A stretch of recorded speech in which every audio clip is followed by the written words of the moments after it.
Pollachi பர்வானா கூட்டரங்கில் HMS தச்சு தொழிலாளர் நல சங்கத்தின் முப்பெரும் விழா நடைபெற்றது. இதில் 20வது ஆண்டு விழா, தொழிலாளர் வழிகாட்டி சிறப்பு மலர் வெளியீடு மற்றும் 20 ஆண்டு கால சங்க பணியில் பங்காற்றிய நிர்வாகிகளுக்கு பாராட்டு விழா ஆகியவை நடைபெற்றன. கோவை மண்டல செயலாளர் ரவீந்திரன் தலைமையில் நடந்த இந்த நிகழ்வில் மாநில பொதுச் செயலாளர் ராஜாமணி கலந்து கொண்டு உரையாற்றினார். பின்னர் செய்தியாளர்களிடம் அவர் பேசுகையில், வாரியத்தில் வழங்கக்கூடிய கல்வி பயன்கள் 10, 11, 12வது வகுப்பு படிக்கக்கூடிய மாணவிகளுக்கு மட்டும் பயன்கள் வழங்கப்படுகிறது.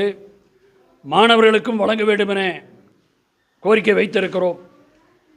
அதேபோல பெண்கள் ஓய்வு வயது என்பது ஆண்களுக்கும் பெண்களுக்கும் உடல்நிலையில் மாற்றம் இருக்கிறது. எனவே பெண்கள் ஓய்வு வயது என்பது 55ஆக எடுத்துக்கொண்டு அதிலிருந்து பென்ஷன் வழங்க வேண்டும் என கோரிக்கை வைத்திருக்கிறோம். இன்னும் வாரிய பயன்கள் இயற்கை மரணம், வேலை செய்கிற போது மரணம், பணியிடத்து மரணம், ரோடு விபத்து ஆகிய பயன்கள் வழங்கி வருவதை கணிசமாக உயர்த்த வேண்டும் என கேட்டு கோரிக்கை வைத்திருக்கிறோம்.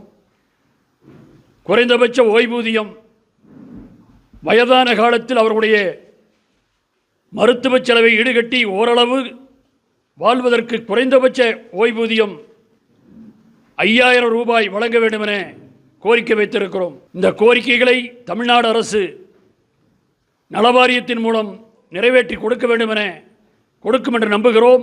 கொடுக்க வேண்டும் என கேட்டுக்கொள்கிறோம்.